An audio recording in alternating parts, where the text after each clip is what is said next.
So we have climate, we have COVID. But we also have the disruption of the logistics chain. And the reality, regrettably, that most Caribbean countries are within 7 to 14 days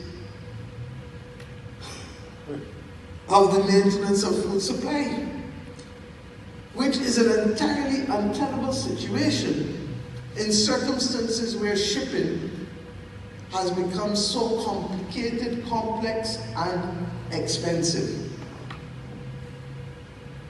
And if ever there was a time that we need, therefore, to revisit the fundamentals of what we are doing, or why we are doing it, it is now.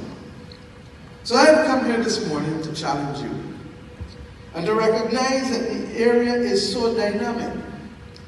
Because 2 years ago, when the Minister of Agriculture brought his colleagues here, on the other side of this building, we issued a challenge that the region readily accepted.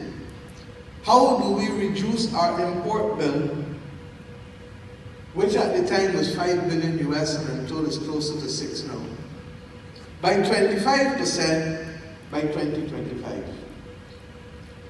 Well, we didn't know that COVID was going to come and upend that, and really and truly, that goal seems almost irrelevant, because we need to be doing 25% and 50% all like now. And therefore, there has to be an urgent revisiting of what we can do. When we add all of these things together, it becomes all the more critical for us to be able to determine what that roadmap is, whose responsibilities are what, and what government will do, or what we must do.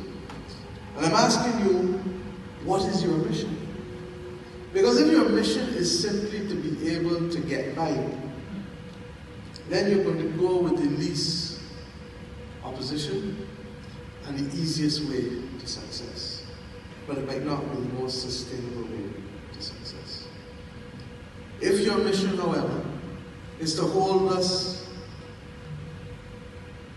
and the national objectives that we have for food and nutritional security, and that you want to walk with us hand in hand, then we need to sit down and talk about how we do things differently.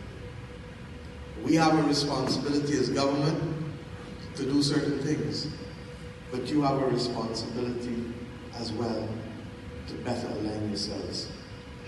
The notion of gluts, when we have access to information technology that can facilitate greater cooperation and planning, ought not to be part of our landscape today.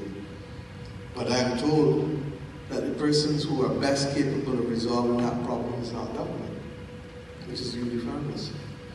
And it is the extent to which you are prepared to cooperate, and the extent to which you are prepared to share information that you may view as precious to you.